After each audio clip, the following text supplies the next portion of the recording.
হ্যাঁ বাবা বল, রেজাল্টের কি অবস্থা তোর? ভালো হয়নি?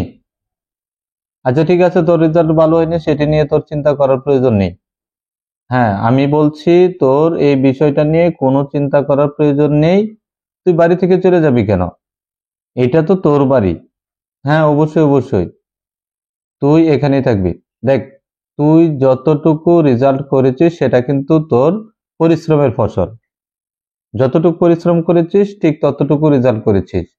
অবশ্যই সামনে যদি তুই ভালো পরিশ্রম করিস তাহলে রেজাল্ট ভালো হয়ে যাবে। কিন্তু আজকে যদি তুই একটি বাজে সিদ্ধান্ত নিস তাহলে কি তোর জীবন ফিরে পাবি? বা তোর এই সুন্দর জীবনটা তুই তো নষ্ট করে ফেলবি রে বাবা।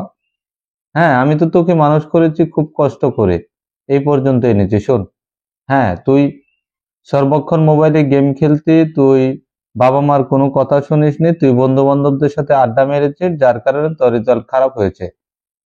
হ্যাঁ এখন যদি তুই একটু চেষ্টা করিস তাহলে ভালো হয়ে যাবে রেজাল্ট, অসুবিধা কি? না না না না না না, তোর রেজাল্ট যত খারাপই হোক না কেন আমি তোকে কিছুই বলবো না, কোনো সমস্যা নেই বাবা। তুই বাড়িতে চলে আয়, তুই বাড়িতে এসে তুই রেস্ট নে, সামনে কিভাবে ভালো রেজাল্ট করা যায় সেই চিন্তাটুকু কর। হ্যাঁ, হ্যাঁ এখনই চলে আয়। না তোর মা কোনো কিছু বলবে না, তোর মাকে আমি ম্যানেজ করবো, ওটা নিয়ে তোর চিন্তা করতে হবে না। হ্যাঁ আচ্ছা ঠিক আছে।